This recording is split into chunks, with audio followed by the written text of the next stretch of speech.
Hello, I'm Isaac Hayes III, founder and CEO of Fanbase, and I'm here with a very important message. We are at a turning point in the Black community where we must have equity in the apps we use that scale to billions of dollars. But this time, we own the infrastructure, we own the culture, and we shape the future. And Fanbase is the future. Fanbase combines the free functionality of Instagram, TikTok, and YouTube into an all-in-one platform built for the evolution of social media and monetization. With over 1.4 million users, that's real proof that we are shifting the conversation of tech ownership and equity for creators. So right now, I want you to go to startengine.com/fanbase and invest today.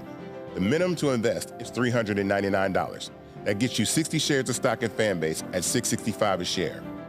This marks a turning point in Black ownership of social media. If we don't take this opportunity to own social media right now, we will always be customers to our own creations. And that can't go on.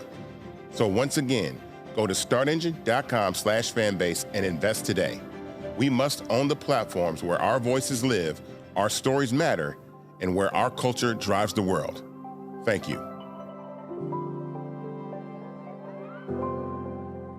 Folks, Black Star Network is here.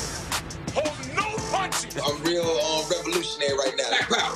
Support this man, Black media. He makes sure that our stories are told. Thank you for being the voice of Black America, Roland. Stay Black. I love y'all. All momentum we have now, we have to keep this going. The video looks phenomenal. See, this difference between Black Star Network and Black-owned media and something like CNN. You can't be Black-owned media and be scared. It's time to be smart. Bring your eyeballs home. You dig?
It's Friday, October 31st, 2025. I'm Greg Carr, sitting in for Roland. Happy Halloween. I started to wear a suit tonight, but since I don't own one, I guess that would have been my Halloween costume. That'll be a fantasy. Tonight at midnight, of course, Dia de los Muertos, the Day of the Dead. So we're getting ready to celebrate that as well. Here's what's coming up on Roland Martin Unfiltered, streaming live on the Black Star Network. 2 federal judges say that the Trump administration must tap into emergency funds to partially cover food stamp benefits at last. We'll talk to 2 food pantry directors about how they are preparing to fill the nutritional gap for those who are in need. Trump is pressuring the Senate to scrap the filibuster to end the government shutdown. But Majority Leader John Thune says not happening on his watch. We'll see.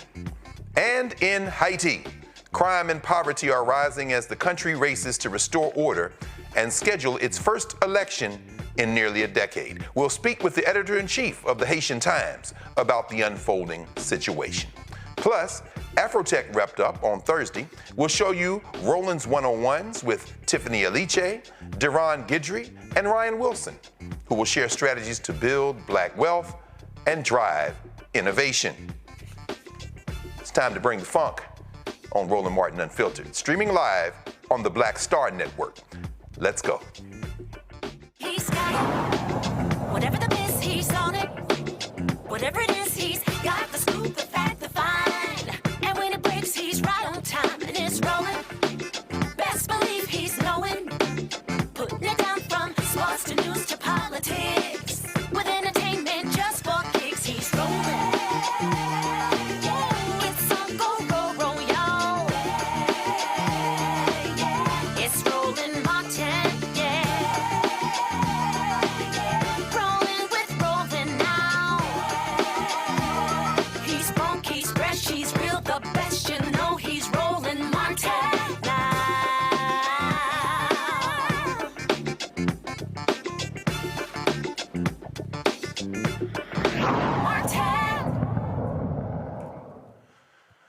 This is day 31 of the Trump MAGA shutdown, and we are hours away from the Supplemental Nutritional Assistance Program funding freeze, impacting over 40 million families.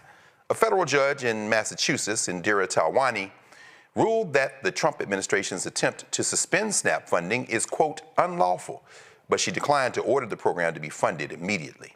The Trump administration has until Monday, according to this judge, to respond to the potential cuts to SNAP funding. In Rhode Island, with Judge John J. McConnell, he granted a request for a temporary restraining order from a group of municipalities and nonprofits that sued to block the imminent funding freeze. In the meantime, several governors have declared food emergencies, and food pantries across the country are scrambling to find resources to meet the increased demand for food. As most people seek assistance, and with the imminent cuts to SNAP, the community is turning to those organizations for help. Joining us from Dallas, Texas is Tammy Johnson, the CEO and founder of Empowering the Masses.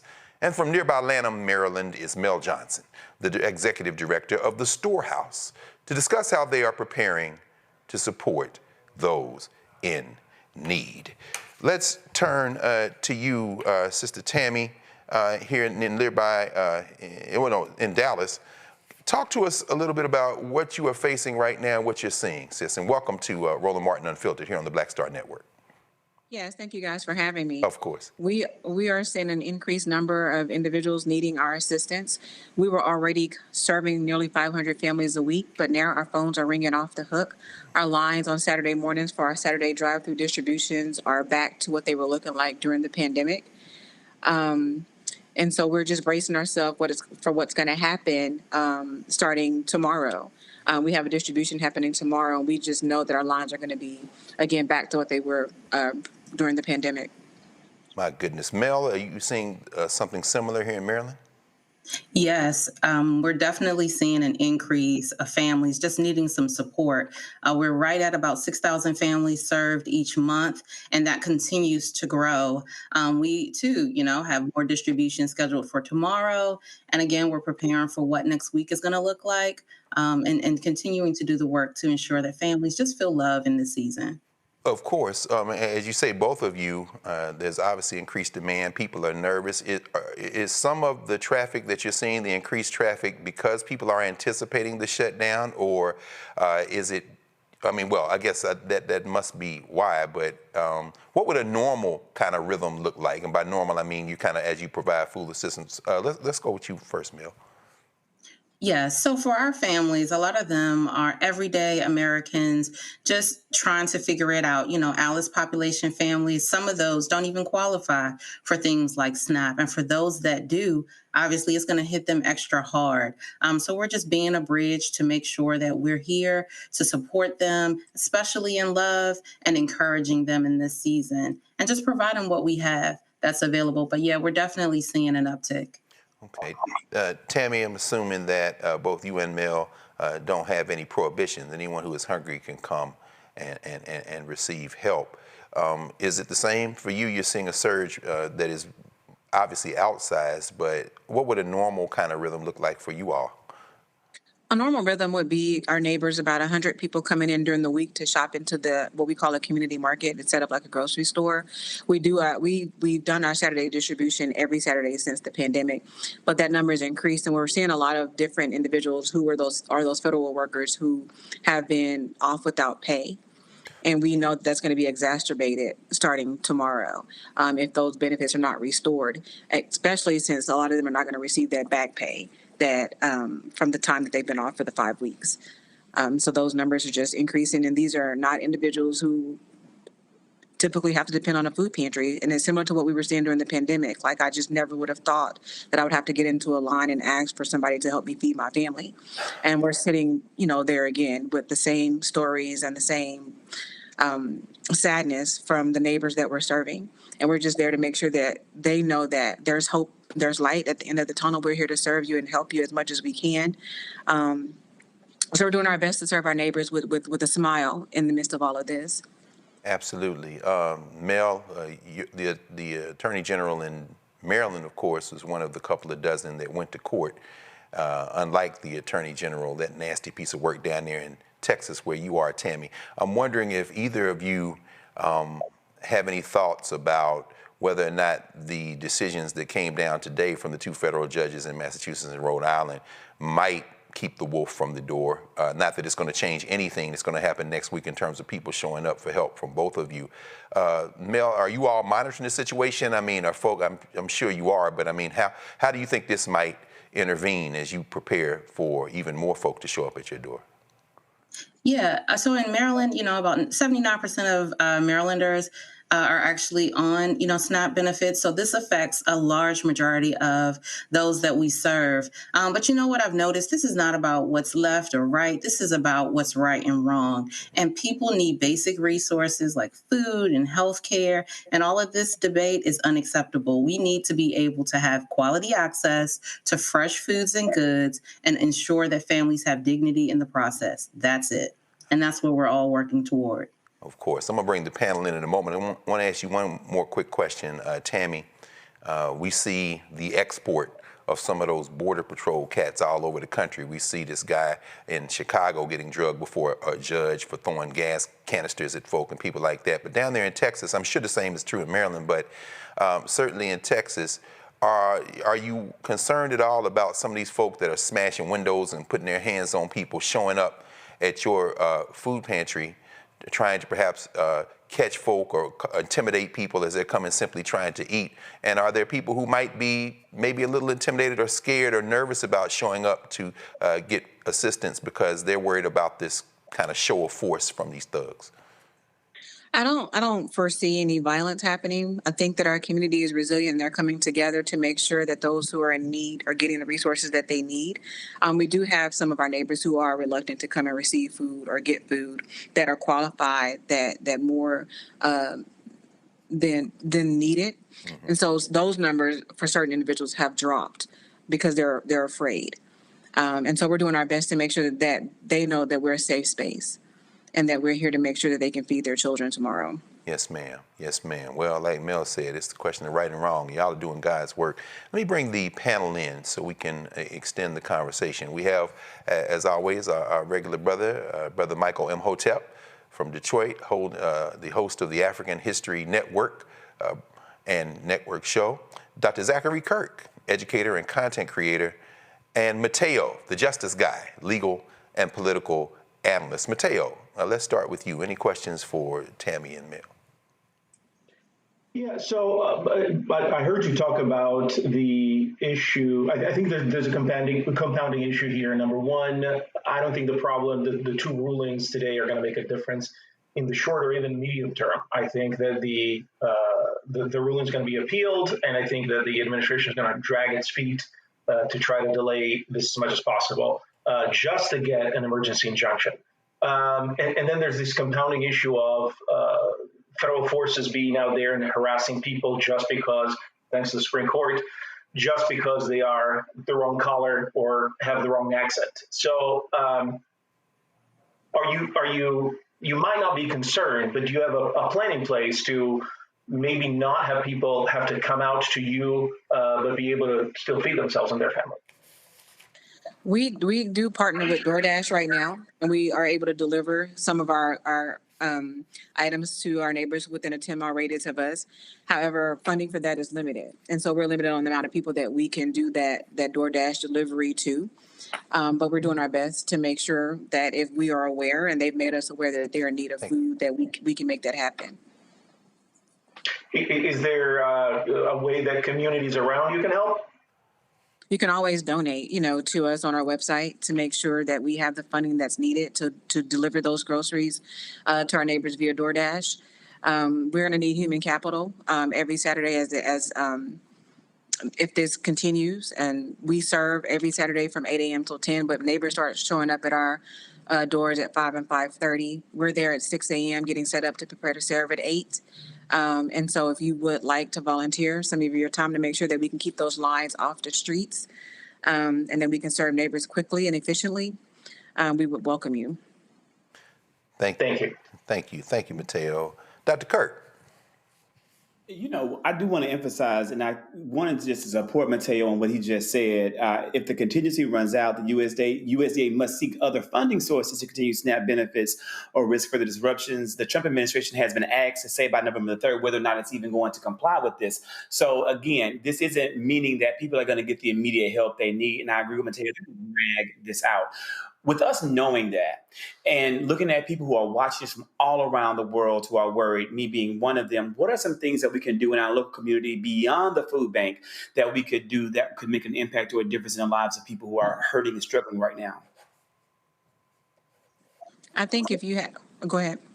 I was just going to say, just jumping in, I think it's more of like creating a sense of community among ourselves, right? How do we create a utopian society among each other? We're neighbors, we're friends, we're family. How do we pull together and figure this out? Whether you take on, donating a bunch of rice or someone in your community figuring out where the peanut butter is, right? If everybody just really does their part, then we could do so much better and serve so many more people. For instance, for us, I have a location in the DMV area. We also are outside of Fort Jackson in South Carolina. And so all of our lines are super long, but there are ways that the everyday person that just has just a couple of things, right, could do to support. Ms. Johnson?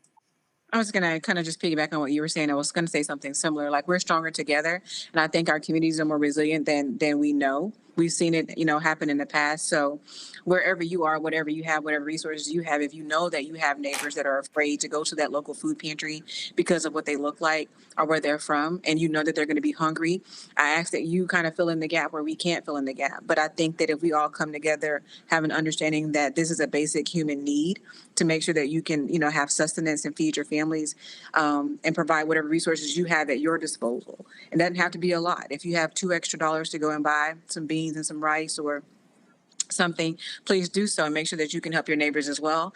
But again, the food pantries are going to be stretched thin with our staff. We're already pretty much run on skeleton crews at most food pantries because funding is limited. And so if you have 1 or 2 hours to go and help at your local pantry, please do, give of your time. That's invaluable. Yes, ma'am. Thank you. Brother Mike. I was just wondering a couple of things. Number one, a lot of people who receive SNAP benefits actually work, okay? Mm-hmm. They're not lazy at home, as many times Republicans try to portray them. How are the people who are working 1, 2 jobs, what have you, how are they trying to cope just with everything that they're dealing with, trying to feed children, trying to pay for childcare, get back to forth to work, things of this nature, and dealing with this food crisis? What are some various ways that you've heard people are trying to just cope with all of this? I think people are more, eager to talk to each other. I think that more people are talking to counselors and therapists and things like that to kind of help them, with the mindset shift that they have to have in the midst of this time that a lot of us have not seen before. But I think, and again, we're coming together as a community. I've seen a lot more of reaching out to your neighbor, like what we're as a country should be known for. So I've seen a lot more of that. And then not being afraid to ask for assistance if you're not afraid of what the repercussions may be because you came outside of your house to ask for it. Okay. So Thank you. Thank you, Mike. Tammy, Mel, with Empowering the Masses and the Storehouse, you've kind of helped us understand how people can help. Is there a direct way that the viewers can donate? I know you mentioned the website before, but what can we do to help here? Go ahead, Tammy, you can go first, please. Let everybody know that you know about an organization in Texas that's doing their best to make sure that we can fill in the gap in these trying times. Send them to our website, send them to our social medias, and spread the word about the work that we're doing in other, local entities as well. But please just spread the word, tell everybody about what we're doing. Thank you very much. And the website is Empowering the Masses. I mean, what's the website? Empoweringthemasses.org. And all of our social medias are at Empowering the Masses. Got it. Mel, please, same thing for the Storehouse, sis. Yes, so we are God-led and family-run, which means we need all the support that we can get because we are self-funded. So if you want to support the work, we appreciate it. You can visit us at www.thestorehouseus.org or the Storehouse US on everything social media. Okay, well, we know that God is no respecter of race or color or kind, but it is good on a Friday to see two black women standing in the gap. We know y'all been doing that since the beginning of humanity. So Tammy Johnson, Empowering the Masses, Mel Johnson, the Storehouse, as this thing gets sorted out, they're making sure that people can eat. This is Roland Martin Unfiltered on the Black Star Network, and we'll be right back.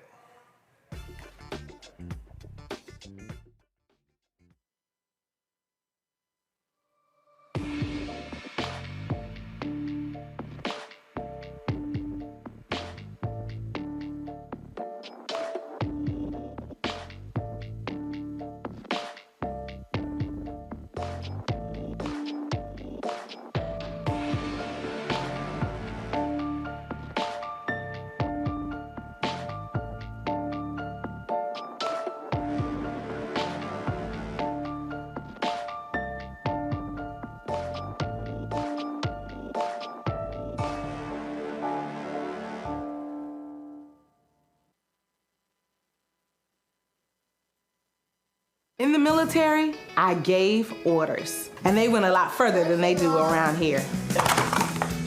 If there's one thing I've learned as a mom and foster parent of more kids than I can count, investing in their future isn't a choice. In Richmond, I'll fight for Stafford's fair share for our schools. Smaller class sizes, better teacher pay, and more vocational training. I'm Stacey Carroll, and I'll fight to get our kids' future in order. I'm Marissa Mitchell, a news anchor at Fox 5 DC. Hey, what's up? It's Tammy Roman, and you are watching Roland Martin Unfiltered.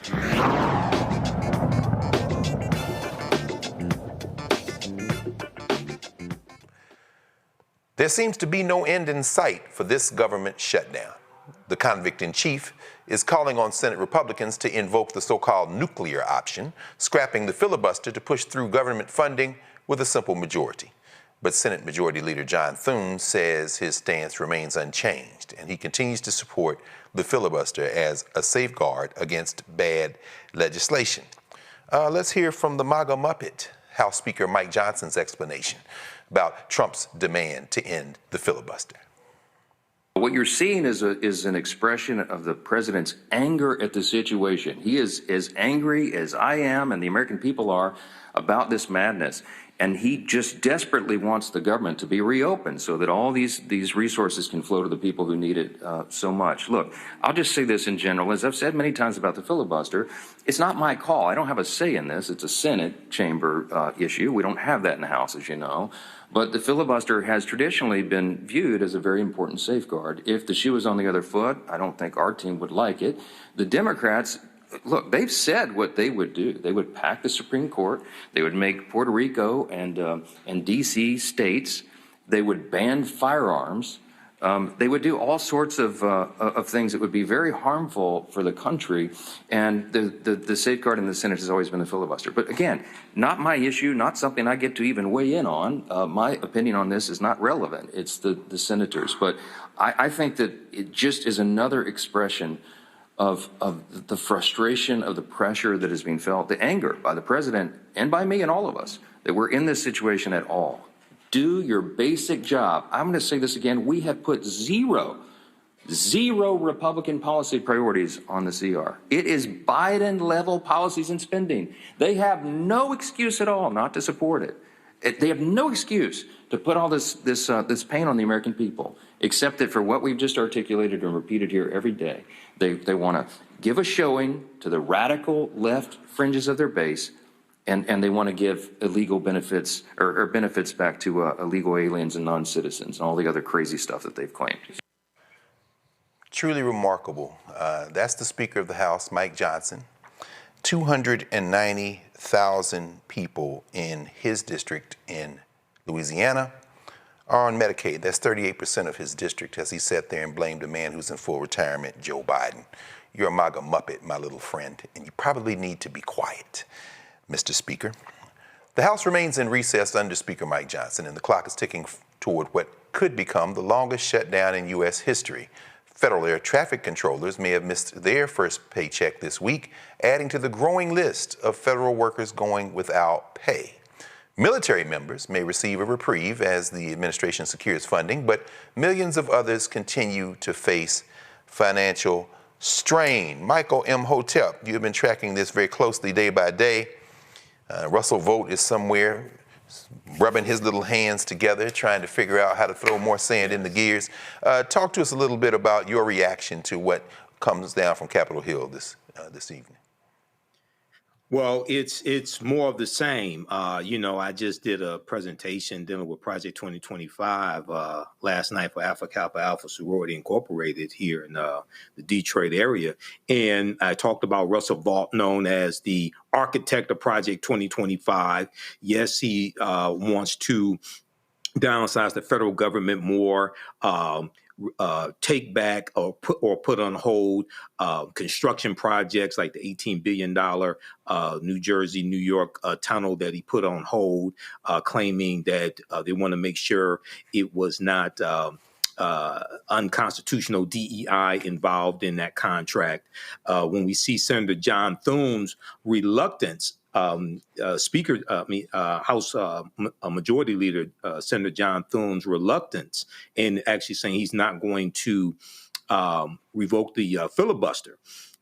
In reading the piece from the New York Times today dealing with the filibuster, it's not even clear if he even wanted to do it, he would have enough Republican votes to do it, because they know that if they do a carve out for the filibuster or just totally go nuclear and just totally revoke it, when Democrats take back control of the Senate, it's going to be game on. And then it'll just be a simple majority to get bills passed, just 51 votes as opposed to the 60 vote threshold. So, something that's very interesting is that I was watching MSNBC today, and they talked about how in Oklahoma, for the Salvation Army food pantry, the phone lines crashed temporarily because people were calling, trying to find out information. Well, Donald Trump won Oklahoma by 35 points in 2024. Mm-hmm. And Oklahoma is one of those states that voted for Trump that's devastated and that relies on SNAP and is dealing with food insecurity. So this is day 31 of the second longest government shutdown in history. The longest government shutdown was in December 2018 to January 2019, lasted 35 days. And Donald Trump was president then, and Republicans controlled the House and the Senate. Mm-hmm. So this was predictable. Mm. He cannot govern. This was predictable. Yes, indeed. Along that vein, Dr. Kirk, looking at Carl Hulse updating the New York Times website, pointing out to the point that Mike is making, many Republicans, particularly more senior members, fear that any weakening of the signature Senate rule that requires most legislation to win 60 votes would backfire spectacularly if Democrats regain control. They worry it could lead to a deluge of progressive legislation that they would be unable to block, including statehood for the District of Columbia, and with it 2 new Democratic senators. Dr. Kirk, why is John Thune holding the line? You think they're nervous about that? That gives me hope, right? And I think for everybody watching, let me tell you, not hoping John. No. Okay, yeah, no, of course. hope for America and democracy. See, a lot of us are very concerned about the fact that we don't believe that there will be free and fair elections in 2026 and 2028. But the fact that Republicans in the Senate are afraid that Democrats can regain control tells me that things aren't as rigged as they may want us to believe it to be. And they are afraid of the American people and the anger and the response of the American people as we approach these midterms. So it needs to give us hope to get off our asses and get out there and push people to vote on November the 4th, and then to be prepared to overwhelm the ballot boxes in 2026 because there's hope here. John Thune is no idiot. He's no fool. And I think that he realizes that the tables can turn and very likely will, because we're seeing Republicans, because nobody gives a fuck about Trump. This man is on his way out the door. No matter what he says, no matter what he pretends, no matter how he lies, his days are numbered, period. Either here on earth or with the Lord. The days are numbered. But John Thune knows that he has more time left for what could be a career that is going to come to an end in 2028. And he is concerned about that. And that makes me feel good as someone who cares about American democracy, that we still have a very strong fighting chance. And I hope that our listeners out there, specifically in these states that matter so much in this 2025 election, New Jersey, we're looking at what's happening in Pennsylvania with the judges who are on the board on the ballot for the next 10-year term. We're looking at Virginia. We're looking at Prop 50 in California. We're looking at in Georgia, Public Service Commissioner, and these high-as light bills that we're dealing with. People get out and vote, even if it's not something that you think is important that's on the ballot. It is, and this is why we have to do it, because they're afraid, and we need to keep them afraid by applying pressure, especially pressure with our vote. No question, brother. No question. And Mateo, and along the vein, Dr. Kirk has opened this up for us. They do seem to be very nervous. The rhetoric is getting more and more, it's heated, more and more absurd, certainly in the case of Speaker Johnson. And maybe it isn't as bleak as it appears. I mean, any thoughts on what to make of what they said today? Is Dr. Kirk talked about the fact that Trump is meeting the Lord at some point in his life, and I think he's very optimistic if he thinks that at the end of his journey here, that's going to happen. But that's just my opinion. I would say that very telling is what Speaker Johnson said. He's historically has been a parrot for Trump the man, not even Trump the administration. And in that, but he's also a very smart man. He's good with words. And in that moment, what he said was, my opinion doesn't matter. And that's because his opinion is completely aligned with Thune's. Thune's been in Congress for just shy of 30 years, I believe. He knows how these things are working, and he knows that nuclear option or organic traditional vote, changing the rules, the congressional rules or Senate rules, is a suicide. It's a suicide because things change in Congress and Senate, and Trump has no experience, and he's a very uterine, immediate gut reaction man, and he wants results right now, no matter what. Congress is not going to go along, and I will echo what your other guests were saying, that this is good news for a different reason, is because what both Thune is saying and Johnson is alluding to, I think it betrays the fact that there is a fracture happening in Congress, and that fracture hopefully at some point is going to be large enough that it will swallow the administration and we can get back to the business of democracy. Wow. Okay. Well, yeah, it's definitely out of his hands, as you say, Mateo. There is one thing, though, that's in his hands, certainly, and that would be to swear in Representative Grijalva. Release the Epstein files, my little friend, but we know you're not going to do that. We'll be back in a moment here on the Black Star Network, Roland Martin Unfiltered. Nicole Cole knows the cornerstone of a successful life starts here. Virginia Public Schools gave Nicole an excellent education. They helped her become a small business owner, family financial planner, mother, and community leader. Now, after 4 years on the Spotsylvania School Board, Nicole is running for delegate to meet the needs of all students. As our delegate, Nicole will fully fund our schools, raise teacher salaries, and help graduating students stay in our communities. Nicole Cole for delegate. For us, for our future. As a pastor, I hear a lot about trips to the doctor, bills piling up, jobs being lost. So as your delegate, I went to work writing laws that protect families, helping parents care for their disabled children, capping insulin costs, lowering prescription prices, and investing in our police and schools. I'm Josh Cole, and as your delegate, I'm working to keep us strong and safe. Hey, this is Motown recording artist Kim. You are watching Roland Martin Unfiltered. That boy, he always unfiltered, though. I ain't never known him to be filtered. Is there another way to experience Roland Martin than to be unfiltered? Of course he's unfiltered. Would you expect anything less? Watch what happens next.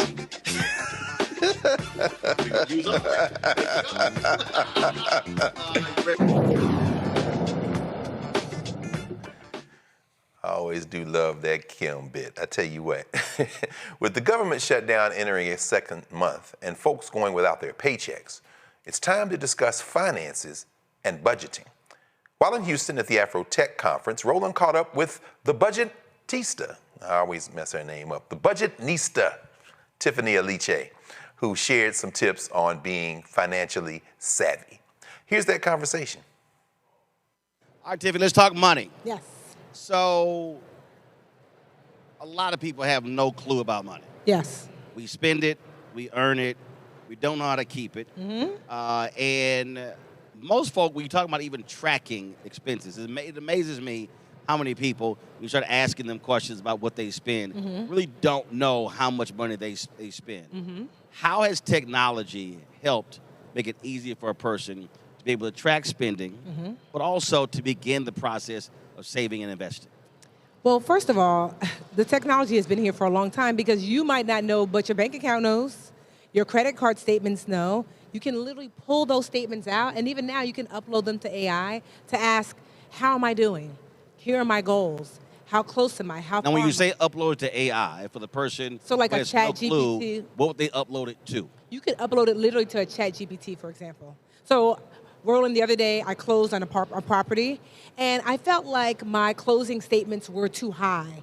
I said, like, Now, when you say closing statements too high, what do you mean? meaning, like, you know how when you close on a property, they're like, at the end, you might have to pay like an HOA fee. You Got might it. have to pay I hate HOAs. like taxes. I hate HOAs. Right, but I just felt like this statement seems too high, you know, because really your closing cost should be about 3% or less of what the cost of the So property. what, you thought there was like some hidden stuff in there? It was. Really? I uploaded my closing statement to ChatGPT and said, is this too high? If it is, what's happening here? Some things I was being charged 3 or 4 times because it was like 15 pages. Wow. Yes. I was able to find it, and then Chat said, would you like us to write a letter to HUD to say, why am I being triple charged or quadruple charged for these things? Please remove them, and did, and I saved like $500-600. Wow. Yes, so I say that to say that this technology is available where you can upload components of your life and ask the questions. Of course, you have to use your human sense, though. Well, I think for a lot of people, just even the idea of just asking the question. Yes. Because we're just so trained as well, and that's what it is. So I'm just going to go ahead and pay it. Yeah, and I just don't believe in that. Even now, like I know a lot of people are navigating poor credit. You can literally train whatever AI you use, ChatGPT, for example, to almost be like your credit counselor. To say, here's my outstanding debt, here's my current credit score, here's where I'd like to be, what do I need to do? And slowly work that plan. Several years ago, I did a show on TV One. We did a whole show on credit. And I've always said it, that I believe the whole credit thing is a scheme. I think it's BS. You have no idea with the algorithm how it even gets to that. It used to be the top credit score was 700. Where in the hell 850 come from? Like all of a sudden, like for the longest, the top credit score was 700. Now, all of a sudden, it's 850. Well, honestly, because my parents are born and raised in Nigeria. There's no credit. You buy it or you don't buy. You know, but here in the United States, unfortunately, credit is like you need to know me before you need me. And so you have to learn to play the game. And the truth is, if you're not using these new tools, you're being left behind. If you're not using Chat or Gemini or whatever AI tools, because they're using them against you. Right. They're literally using those tools to say, how likely is it that Roland is going to pay these bills on time? How likely is it that he's going to be someone who can afford this house in 10 years? And so you want to use those tools to your advantage as well. And I want to stay on credit because what I've sort of laid out is, at the end of the day, when you talk about credit, you're using credit for two things, car or house. For the most part, yep. And so I think there's a whole lot of conversation around credit that I think is unnecessary. So many people get caught up on it, like, what's your credit score? Well, first of all, if I already have a car, it's not like I'm going to buy another car. But really, it's now granted, we know when you rent a car, we know for a lot of people, they're using it for light bills, all sorts of stuff along those lines. But I do believe there's a point you reach where credit's not that big of a deal if you already have a house and you already have a car. I'm not fixating on the credit score. Well, I'll say, for example, my father's 85, so credit, whatever. But yeah, I'm 57 in 2 weeks, and I'm not. See, I'm like this. I buy it. Okay, we ain't laying nothing away. I'm not sitting here. Credit card get paid off every month. I'm not sitting here going, well, no, pay this much and leave a little bit on for your credit score. Even when I get those alerts and it's like your credit score went down, I'm like, yeah, okay. Well, I will say this. There are certain jobs that will look at your credit, Roland. Like, for example, one of my mentees was an attorney. And she was really afraid because they made it clear if your credit score is in the toilet, you probably can't work here. If you're working in banking, same. Right. You know, so I will say there Right, it depends upon the stage. Where listen, the first, coming out of college, they hate when I talk about this, I don't care. The Birmingham News, all the editors wanted to hire me, but Alabama had a state law in 1991 where they could deny a job because of a credit score. And I was a college graduate, and I was interviewing before I even graduated, and the HR folk denied me the job, and the editors were sickened, and I remind them every single time. I know trust me, whenever I give a speech, especially in Alabama, I will remind them that when people talk about my career and places I've worked, there's a reason they're not on it because of that law. Also, too, you have to think, like, I'm a business owner, and so before you get business credit, they really use your personal credit. And so, you know, so credit is one of those things that sometimes you don't know you're going to need it, so it's best to keep it at least in decent shape, so that way when you need to tap into it, it's available to you. A lot of, right now, so many people are fixated on, everybody's talking about securing the bag, securing the bag, securing the bag. And there's this notion for a lot of people that I need to make X amount of dollars before I can save or invest anything. Give us some examples of how technology has just brought that thing down so small where people could literally be doing micro saving, micro investing, as opposed to thinking, oh, I need to start with $1,000 or $2,000 or $5,000. You can start as little. So I was just reading this article. It came out a while ago. His name is Mr. Earl. He made $12 an hour. He was a parking lot attendant. Do you remember the story? Yep. He had gotten a portfolio up to $500,000. Never made over $12 an hour. And one of the things that he invested in for himself was education. The parking lot that he was attending, there were all these investors that would park their car there, and he would pick their brains for free. And so as a result, you know, $500,000, and I can't remember how many years that he was able to accumulate. So I say that to say that if Mr. Earl could invest at $12 an hour, working as a parking lot attendant back then certainly you can start with as little as $25 a paycheck. But you also have to have what I call life discipline. Yeah. And I think that that's also a huge part. I despise brands. What I mean by that is I'm not driven by that. I don't give a damn. If you got a handbag, I'll be like, okay. I'm not spotting what that is when it comes to shoes and everything else. And I just think part of the issue for a lot of people is that they're so brand conscious. They want to impress others. And when they look at what they're trying to do, I sort of sit there and go, you can't afford this life. And so you can't live your life this way, but then somehow thinking you're going to be able to have like Mr. Earl, Yeah. $500,000 in 15, 20, 25 years. And so you have to, and I get living in the moment, I get enjoying life, but you also have to be realistic about what you're spending on. And so, like, I look at some people, I'm like, now, you cannot afford bottle service twice a month. Stop it. Well, the thing is, I think, Roland, that people have not created a plan. Remember back in college that you met with your counselor before, like, you started college? Because if you want to graduate in 4 years, you must follow a specific plan. Right. Right? And so I think the thing that people are missing is in 5 years, 10 years, you're not going to magically get there. What plan do you have in place? So whether it's sitting down with a certified financial planner, whether it's using whatever AI tools are available to you, defining what do I want life to look like in 5, 10, 15 years, who do I need to be now, and what habits, financial habits, do I need to have now to reach that goal? And that's really the only way, and that's the way I've been able to navigate to where I am. But I also think there has to be a complete change in mindset. Yeah. Because if you don't change your mindset in terms of how you spend, what you spend, and what your priorities are, all of a sudden that's the case. I've never, again, you take cars. I've never been a car person. I literally do not give a damn about that car. Henry and I always go there because his car always clean. I am not going to the car wash once a week. I think I have my Navigator. I probably wash that sucker like 3 times in a year. It got me from A to B. I literally didn't even think about that. That was irrelevant to me. It was completely irrelevant to me. And so I look at also mindset. Some people are just fixated. I've got to have this car. Matter of fact, I'm in Houston, and I ran a newspaper here, and there was a brother. He had a Ford Explorer. We had a black newspaper, so he gets a raise. They had a clean Ford Explorer, which was him and his girlfriend. He goes out, upgrades to the Expedition. And I was like, why'd you do that? And about 6 months later, those Expedition payments were kicking us behind. Yes. And I said, okay, I don't understand. It's you and your girlfriend. You put a whole new audio system in your car. I said, why the hell did you get Expedition? Yeah. You didn't need the extra room. Well, I got a raise. I said, but now it's kicking you in your behind.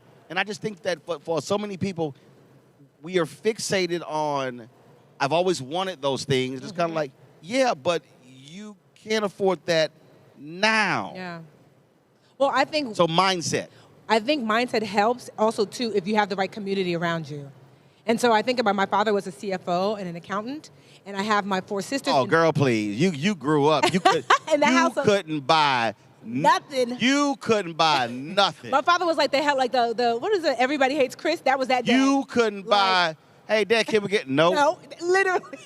Nope. But what he did was he infused what actually matters. I think that's the key that people are missing now, Roland, is that they're not clear on what is the desired outcome for the money. Like, you want to go to school, you want to travel, so I don't actually tell myself no, but I reserve for the big yes.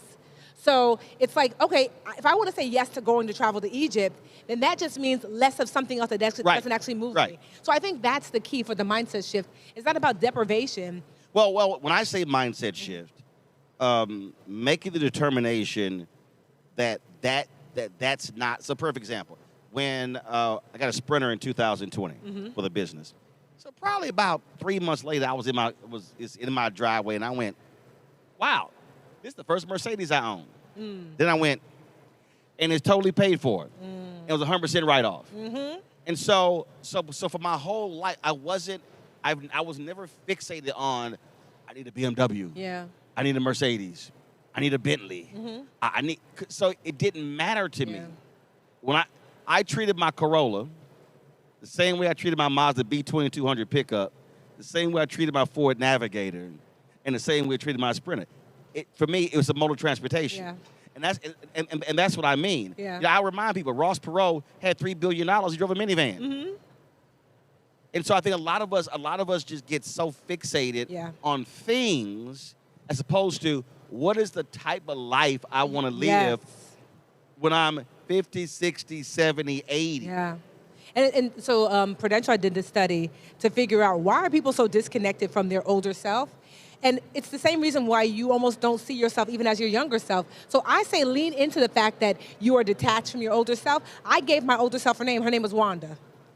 And I think about Wanda almost like the grandmother version of myself. So when I'm making choices, Roland, I'll say, well, dang, if I buy this, is Wanda gonna eat cat food? Like, what are we doing?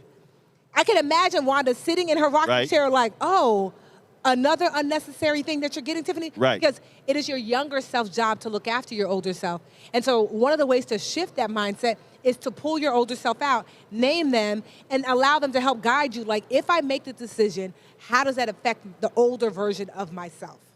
Well, and also I think that it's also how you process. Yes. In terms of, again, because you're determining what's really important. Yes. I make decisions very fast, and people think that I make them too fast, but I've already processed it. And so once I set on, yes, I'm going to get that. I know what it costs. I know what I can afford. I can live, but this is the most important thing for me. I can live with that decision, and there be zero regrets.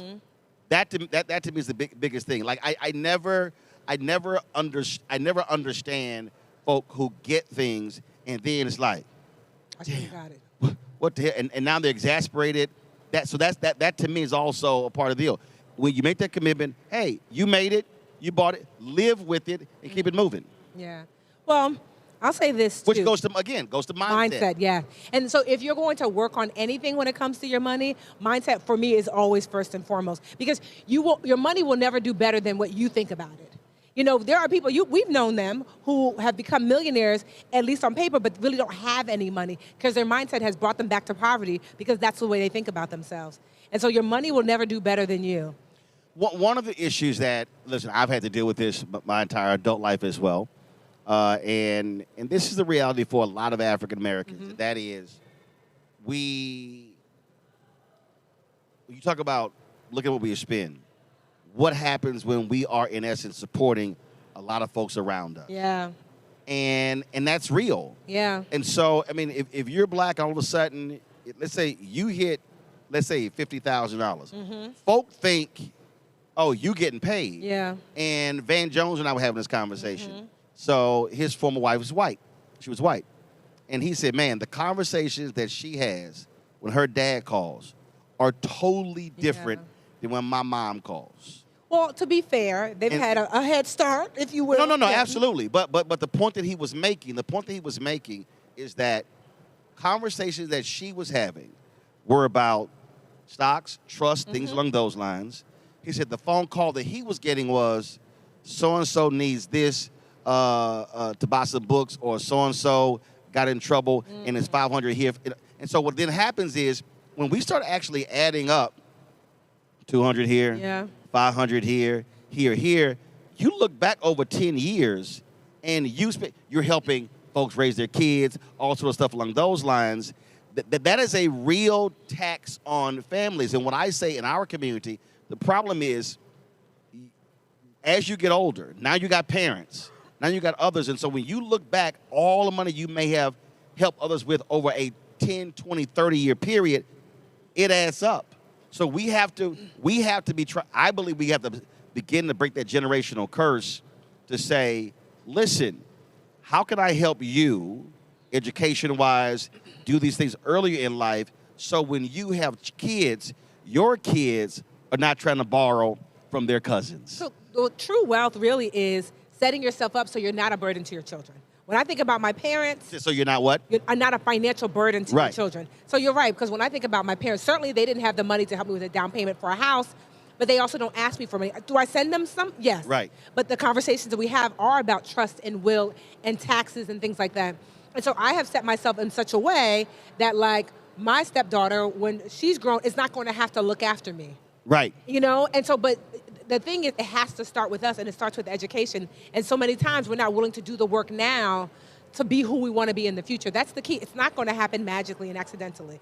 It's going to require listening to shows like this, picking up a book to read, maybe hiring a financial planner to create actual plans, so that way you and the generations beyond you will be okay. I can remember being in high school and my father bringing the financial planner to our dining room table, just to set the tone of, like, there's help out there. And now I've done that for my stepdaughter. So two of my nieces run around here. I saw so that. I have I've raised 6 nieces at one time. Okay. And so I remember we were leaving church one Sunday, And normally I'm gone on weekends. I got speeches, I'm covering stuff. So that weekend I was there, my wife was traveling. So we're in the car, so they're like, Uncle Robert, where are we going to eat? I was like, the house? Well, you know, when we were on Jackie, we all go out to eat. I was like, okay. I said, how many people in the car? They looking around, 6 of you, plus me. That's 7. I said, okay, the average meal, appetizer, and drink, I said, for y'all, let's say it's $30. All right, so now we got 7 people. I said, like, we're literally driving. I'm forcing. I said, that's $210. I said, now, 18% tip. How much is that? They on the back trying to figure out, you know, okay, all right, they're trying to add it all up. I said, all right, I want you to now multiply that number times 4 and multiply that number times 12. Wow. So then now they on the back like, okay, all right, trying to. I said, now, all right, each one of you has an Apple laptop that I paid in cash. I said, the laptop is $2,000 each. It's 6 of you. That's $12,000. You have 4 tutors for the 6 of you. This is how much they cost per month. So I started running through all these numbers. I said, now, dinner on Sunday, I said, is the equivalent for the whole year, I said, of maybe 2 laptops. Y'all didn't learn how to cook. Yeah. But I wanted to force them, Yes. I wanted them to know that all this stuff that they see, somebody else is paying for. Yeah. So it's just here for you. Yeah. And so I was literally forcing them to understand everything that is a cost involved. Yes. And I was driving, and wait a minute, the reason I got the Navigator is because when the 6 of them came, I needed a vehicle that can carry 8 people. So I had to get a whole new car. And so that to me also, I think, so when you say your dad had the financial plan on the table, I think one of the greatest mistakes is that we literally don't communicate to kids what stuff costs and who pays for it. And I do that now. Even my niece Amelia is 7, and so whenever I take her and her brother Roman out, from the pizza that we get, she's really curious. I'm like, oh no, that was $10. And at the end, I make her add it up, and she's like, last time she told me kids are so expensive. You like, yeah. Well, I had another niece. She wanted to go with a family to some amusement park, but they needed books. I was like, okay. And I said, how much you need for the amusement park? For this weekend trip? I went, all right, so how much are your books in the fall? It was a private school, Christian academy school. I said, now, how you going to pay for them books? I said, so you got to pick. Paying for their books or that amusement park trip. I said, because you can't have both. And I forced her to have to make a decision. And that's the mindset shift. She picked the books. And that's the mindset shift. My 19-year-old, she just turned 19, and I told her, for your birthday, I'm going to give you $300. She's like, okay. I said, I'm going to give you $150 now. In 6 months, if you have 20% of it still saved, I'll give you the other $150. She was like, what do I? But I am trying to, because you can't just talk about it. To your point, Roland, you have to give them the opportunity to exercise that financial muscle in their brains. Yeah. So another trick that I use, so we go shopping. And I make them process shopping and cost of goods. Oh, what do y'all want? How much is that? That's 4 for what? Yes. Like, we're literally going through the store. People look at me like, I was like, don't worry, but it's a math lesson. but I needed them to understand that when you want it, you want these snacks and all kind of other treats, understand what all this stuff costs compared to these staples over here. And again, because when I went shopping with my mom or my dad, I would be processing, but I would also be calculating. Yes. So when I shop, I can sit and go through, boom, boom, boom, 3 this, how much per ounce, whatever. Okay, I'm going to grab that.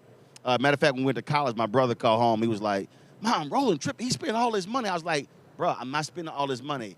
You shop slow.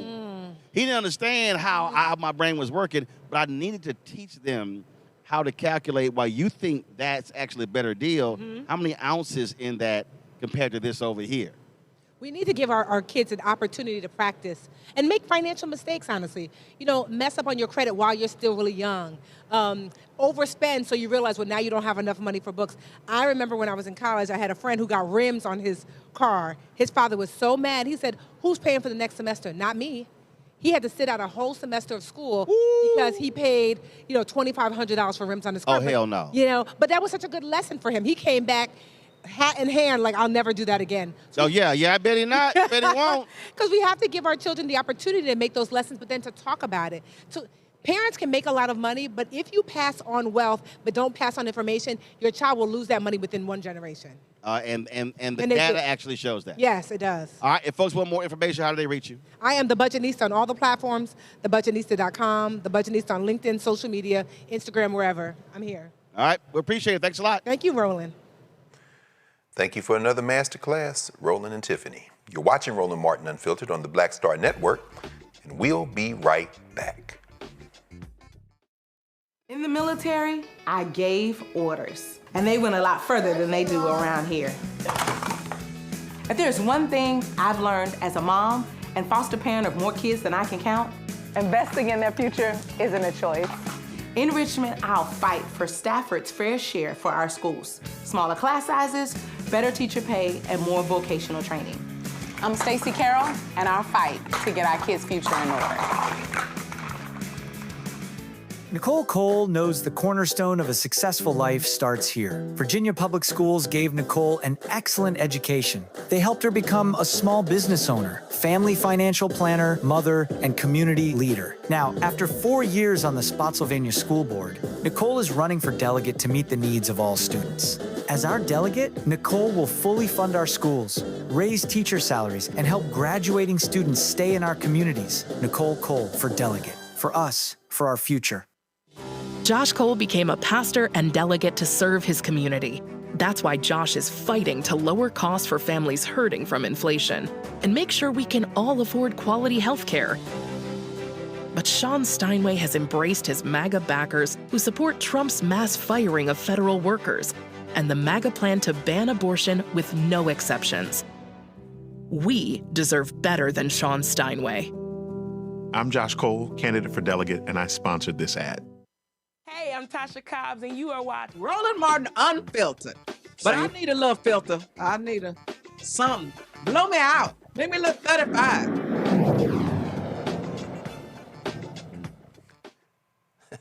If this isn't the pot calling the kettle black, probably need a better metaphor for that. The sheep calling the milk white, I'm not sure. The twice impeached, criminally convicted felon-in-chief, Donald the Con Trump, says President Joe Biden should be behind bars. On social media, he called one of his political rivals a criminal who, quote, should be in jail, end quote. Though he didn't mention Biden by name, it's clear who he meant. Maybe, I'm not sure. The man's mind is gone.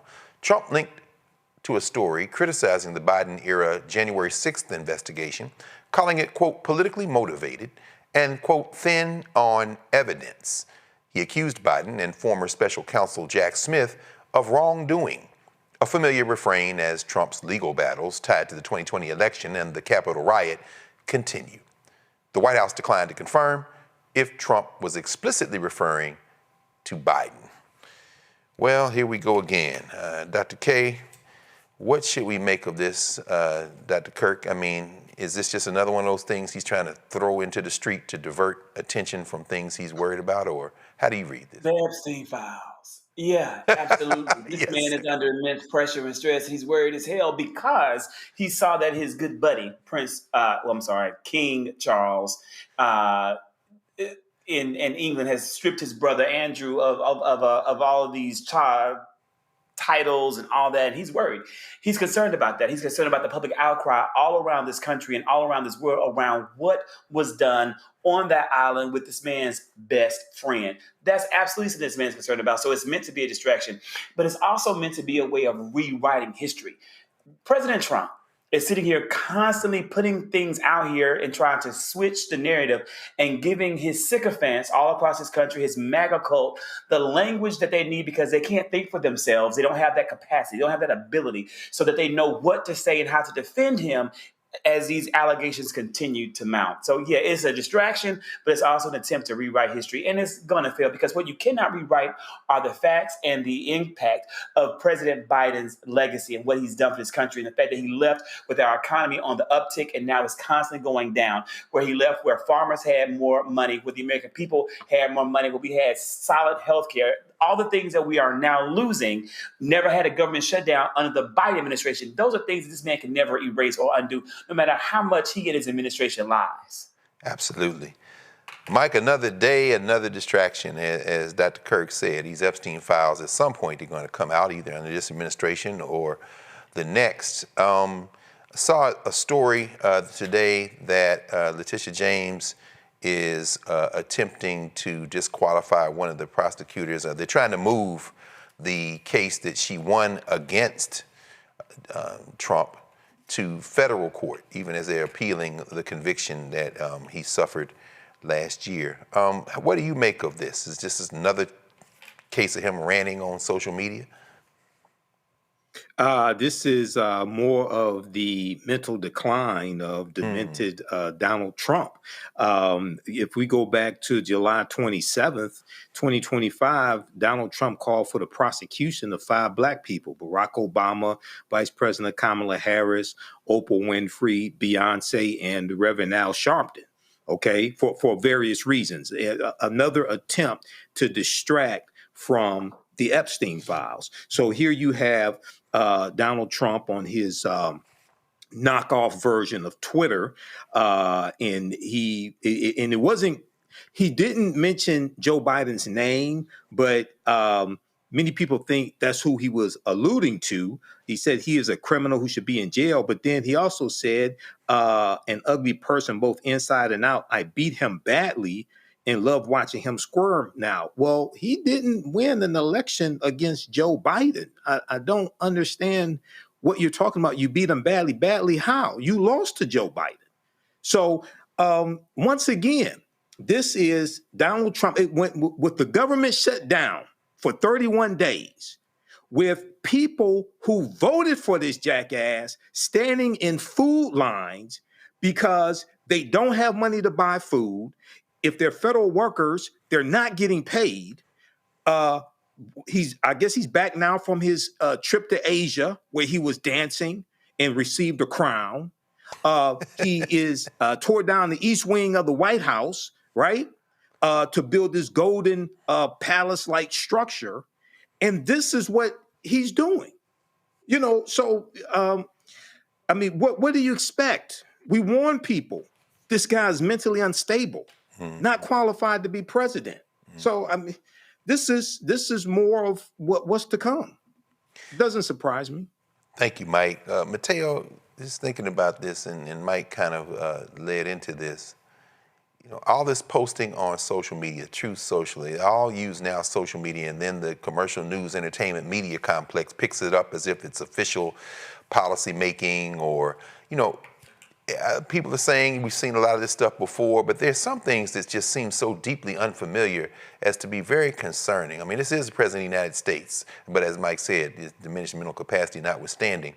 You know, how do you read this consistent kind of just ranting against the norms that continue to be broken? I mean, what are we seeing here, not just in this case, but with the Trump presidency in general? I'll start by saying one thing. I find it blisteringly ironic that Trump calls the allegations against him thin on evidence. This coming from the administration that presented a half-page indictment against Comey that was signed only by the U.S. attorney, which breaks every norm.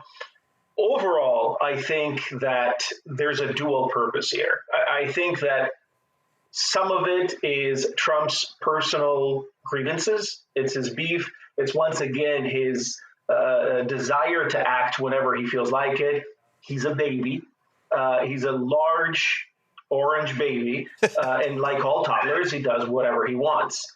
But I see another element here, and I think it's an element that's made of planning and cunning, not by Trump, but by other people. And that is the desire to use all of these methods that go beyond criminal indictments They use executive orders. They use empty accusations. And that is certainly to occupy their perceived political enemies and then to distract from everything. Obviously, the chief distraction here is the Epstein files. But one of the things that I'm seeing is that the plan is there, in my opinion, but the product, the outcome is very disjointed. And I'm going to go back to the Comey indictment. That was truly botched. And we can look at the two U.S. attorneys that were disqualified in 2 months. In fact, 3 attorneys that were U.S. attorneys that were disqualified in the last 2 months for different reasons. We don't need to go into the details. But everything points to the fact that there's a disjointed approach to things. I think that it is the result of the people closest, Miller being the primary one, the people closest to the president telling him what to do to create chaos, to create sort of a paralyzing movement of elements. But then when it naturally needs to go outside, the DOJ is not able to perform. And again, we've seen it in the indictments because the DOJ is not made part of it. And so they're in a hurry to kind of produce whatever it is that they need to produce. And I think that's a good thing because as we were saying earlier in the relationship between Congress and the department and the executive, here too I see a potential fracture happening between the closest allies to Donald Trump and the government at large, in this case, the DOJ, that may not be quite as close to it. And so it's trying to just catch up. At some point, these two will collide, and hopefully it'll happen soon enough, because one of the things that I think is happening is also clearly that Trump is trying to cede, on one side, he's trying to cede the most loyal attorneys to him. And then on the other side, what he's trying to do is take out every possible venue for check and control. We've seen it with basically every safeguard that the Constitution and federal law allows us to have are being dismantled. So I think if the DOJ, if there's still some good in the DOJ and they act fast enough, I think there's an opportunity for us to come out of this, maybe not unscathed, but partially wounded only. Yes, sir. I mean, it's encouraging listening to you now and listening to Dr. Kirk earlier. Yes, it's a little bit harder to take a jackhammer to that kind of apparatus in the arc of a few months or even a couple of years. There's a lot of pushback, and you're absolutely right. Those fractures are really beginning to show up. Listen, everyone, we need your support to continue the work that we do. You all know that. Sharing news that impacts Black America, that impacts the world. Be sure to support by joining the Bring the Funk fan club. Y'all know that. We're working to raise $1 million by the end of the year. And that's coming up fast, so let's pay attention. You can send in your donation via Cash App. Hit that Cash App using the QR code that is on the screen. Let me take a pause there. You see it? Line it up, get that QR code going. PayPal is R. Martin Unfiltered. Venmo is R. Martin Unfiltered. If you use Zelle, send Roland a gift to Roland at RolandSMartin.com. Make checks and money orders payable to Roland Martin Unfiltered, Post Office Box 57196, Washington, D.C. 20037-0196. You're watching Roland Martin Unfiltered on the Black Star Network. We'll be right back. If in this country right now, you have people get up in the morning and the only thing they can think about is how many people they can hurt, and they got the power, that's the time for mourning. For better or worse, what makes America special, it's that legal system that's supposed to protect minorities from the tyranny of the majority. We are at a point of a moral emergency. We must raise a voice of outrage. We must raise a voice of compassion. And we must raise a voice of unity. We are not in a crisis of party versus party. We are in a crisis of civilization, a human rights crisis, and a crisis of democracy itself. And guess what? You've been chosen to make sure that those that would destroy, those that would hate, don't have the final say, and they don't ultimately win. Hi, I'm Swing Cash, Basketball Hall of Famer, and you're watching Roland Martin Unfiltered.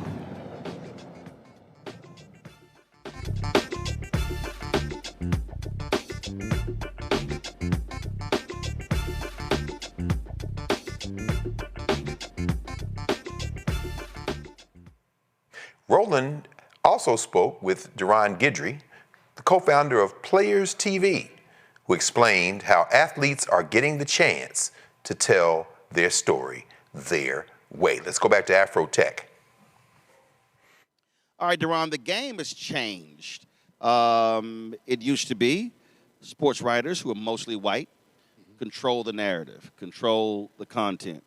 They were the ones who sort of dictated how we saw, how we heard from athletes. Now you're seeing athletes who are now controlling their narrative, literally telling their own story and bypassing traditional media outlets. Talk about Players TV and how that sort of drives that. Yeah, great question. So thank you for having me today, by the way. Players TV was really built for athletes that want to control their content, have distribution, and they have their own production companies. So we focus on how can we give them the distribution for those fans can engage in their content and remove the middleman out of the equation, have their own destination, their own place, where now advertisers can now transact there, but also they can retain their ownership of their IP as well, too. Gotcha. And so how does that work? Do they have individual shows? Are they set up with their own digital networks? Walk me through that. Yeah, so we have original shows with the athletes. We co-produce with them as well, too. And each athlete has their own ideas, but we also co-produce with them, but also allow them to be able to license their content other places, but also on their own platform where they can get syndicated to other places as well, too. Now, are you guys linear or you only or digital?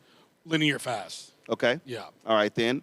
And so how have you seen the evolution is? Because what is interesting, and I was talking to a lot of people about this, the reality is the players are in a place that very few people can go unless you're a coach, unless you're team personnel. So when you look at the success of many of these athletic podcasts, it's because they're sharing details about events that we as fans are witnessing, but they're able to share the inside story. Normally you get that when it's documentary or something along those lines. This is a lot different. Yeah, so like it's podcast shows, it's reality shows, it's cooking shows. We're bringing that humanization to that athlete beyond the game, beyond a uniform, but also being able to tell stories that they know about from their own perspective, from their own place, versus hearing from a third-party journalist who maybe don't have inside information, and they're kind of regurgitating third-party stuff from other third-party stuff. Are you seeing these players who are more today, more business-minded, business-focused? Because you take what Kevin Durant is doing, investing in other things, what Stephen Curry is doing, what LeBron James is doing. You're dealing with a different athlete in 2025 than you were dealing with, let's say, the last 20, 30 years. Timing, right? There's a timing situation. Athletes are getting paid more money now. You have social media now, so they have that direct-to-fan relationship now as well, too. And then also, these guys are making so much money now to the point where they want ownership, not endorsementship anymore, and no censorship either. Well, and like you take what I was just watching something the other day. I look at Kyrie Irving. Someone was lauding him. Now Jay Williams was talking about it. Now he has the ability to tell his story. He doesn't have to have a conduit.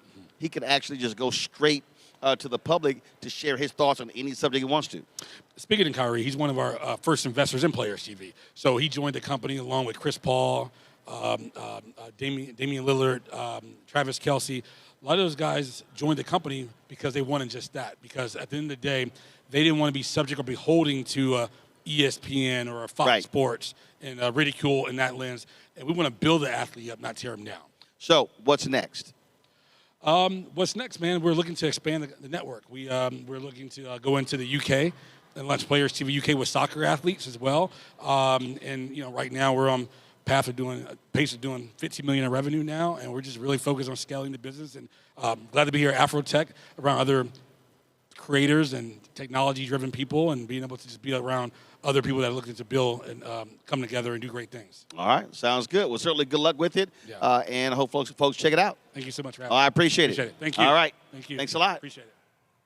Mike, let's start with you, brother. You have been in the online environment for quite some time. You launched the African History Network probably when damn near no one else was out there doing the work consistently like this. What do you make of this new platform, Players TV? I'm looking at it. You got Travis Kelce, as you see, Chene, Ogunwike, Dwayne Wade, Ken Griffey Jr., Damian Lillard. How is this different than the kind of work that you've been doing and that so many other people are doing? Well, I think this is something that's good. I'm looking at a piece from CBS News right now about Players TV, first media network owned by professional athletes. And this is an article from April 17th, 2025. I started the African History Network back in 2010. I was doing podcasts back when most people did not know what a podcast was. And I was doing podcasts on Blog Talk Radio.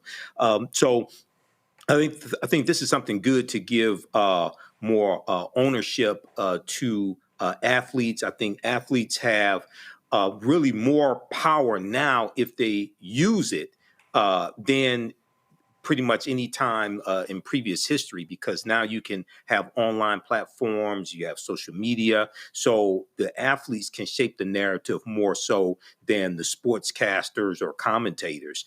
And we know that in a lot of these sports, African-American athletes dominate, so we need to control how we communicate the information also.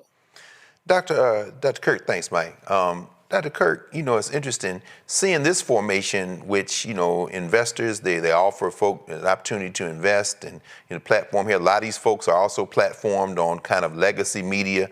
But I'm thinking about the club Shay Shays. We all remember Kwame Brown, who seems to have peaked and now gone back down the mountain. Do you distinguish between the athletes? I mean, Cam Newton, of course, who had a very popular kind of platform, and now he's been integrated into the Death Star at ESPN. Is this an attempt to kind of take to platform athletes in a way that kind of takes away that kind of, let me just get in front of a camera and upload my stuff to the internet and see how many people view? How do you sort this out? You're going to give me the damn hard question that's super loaded, but you know what I'm ready for when I am. I know you are, brother. That's what we had. Let's not pull the punches, my friend. Look, yes, absolutely. Absolutely. I'm thankful that Roland got out there, and I'm so glad he's at AfroTech this week. Hate that my brother didn't bring me with him here in Atlanta. I would have taken the days off work. I would have loved to have gone to the AfroTech. Next year. Next year, right? Yeah. Next year, I was here working through. Yeah, Roland could have. Roland is a Scorpio. I'm a Scorpio. He could have gave that to me as a early birthday gift. Happy Halloween, to everybody out there. I'm pretending to be a Falcons fan. So you dress up as a Falcons fan. The reality is, 100%. Let's call it what it is. It's constantly an attempt when these athletes realize their true power.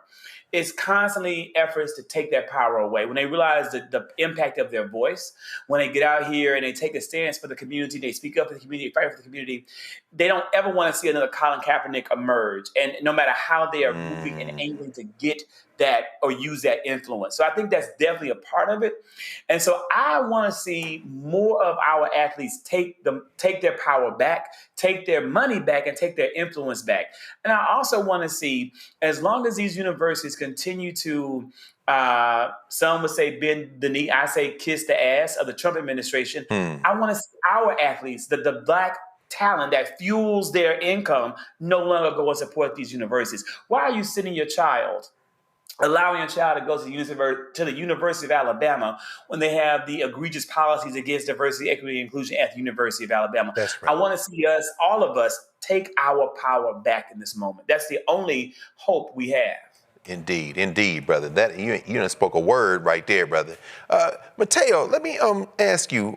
We see David Ellison and the Ellison family, More Money Than God, with Paramount Skydance trying to buy perhaps Warner Brothers Discovery, and then Warner Brothers Discovery maybe going to try to spin off and sell parts of itself to prevent it. Have these corporate titans maybe missed the boat, missed the moment? Is the cat out the bag and walking around? In other words, everybody's out there now with these uplinks doing their own thing.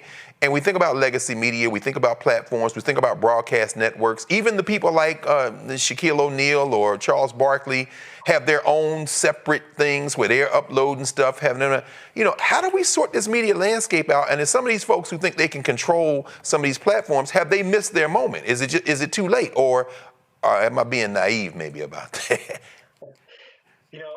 They certainly have missed this boat. I think that the largest media powerhouses are today, they're the blockbuster of the 1990s. They stayed behind. But I also, the one thing that fascinates me, I almost stood up and applauded when I heard that interview, is the thing that has upset me about professional athletes is that athletes are taught from college that the machine that they're part of wants their muscle and their skill, but not their voice. And we see it in college by the contracts that colleges force athletes to sign. And then we see it with Colin Kaepernick and the like. This platform flips the power dynamic. And this is the most powerful thing about it. Athletes become storytellers, they become producers.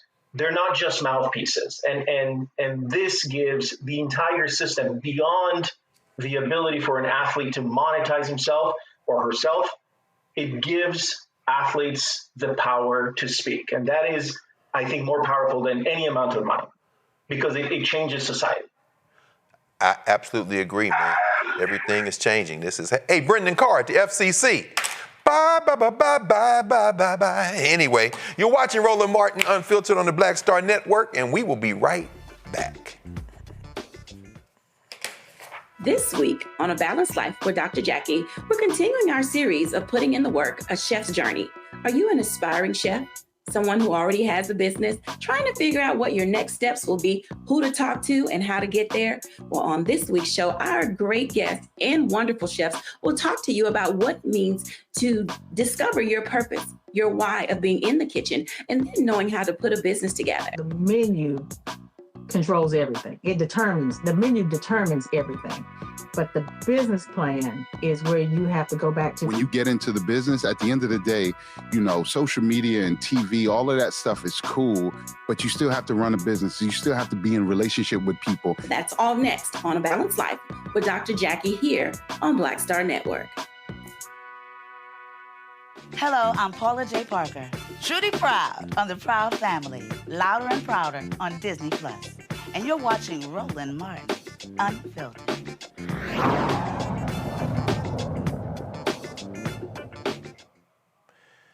Haiti is racing against the clock to restore order and hold its first elections in nearly 10 years. The United Nations warns that time is running out for Haiti's Transitional Presidential Council, which must organize a national vote before its mandate ends in February 2026. So far, more than 1,300 voting centers have been identified for over 6 million registered voters, but no official election date has been announced as gang violence, armed militias continue to control much of the country. Armed groups control roughly 90% of the capital of Port-au-Prince, driving waves of kidnappings, killings, and displacement, leaving millions to live in extreme insecurity and poverty. Vanya Andre, editor-in-chief of the Haitian Times, joins us now to discuss the unfolding situation. Welcome back, Sister Vanya. Thank you for having me. Oh my goodness, so much to sort out. Listen, because of Black Star Network and independent black media, and of course because of the Haitian Times, you've been on this story for quite some time, obviously. Since President Moïse was murdered in 2021 and Ariel Henry wasn't even allowed to come back in the country, we see the emergence of this, is it Vive Ensemble, the Living Together group, Jimmy Cherezier, and can you sort this out for us, sis? Because I understand, I know the Kenyans, are they there anymore? I think their mandate ended this month or next month. Walk us through where we are right now with our beloved Haiti. I mean, all of this really predates, honestly, the assassination of President Jovenel Moïse in 2021. If we want a clean place to start, that's a fair place. But we really would have to go back all the way to 2018 when the country really was up in arms because of the Petrocaribe money that was misused and misappropriated. These were funds that were meant to do social projects in the country. It was meant to help increase the quality of life for Haitian citizens, and it did the complete opposite. And so now you fast forward to 2021, the president is assassinated, and what essentially happens is that there is a power vacuum in the country, right? And then so now we have a situation where you have gangs, individual leaders like Chelizier, right, who are essentially positioning themselves as the answer to all of Haiti's ills, despite having a hand in where the country is now.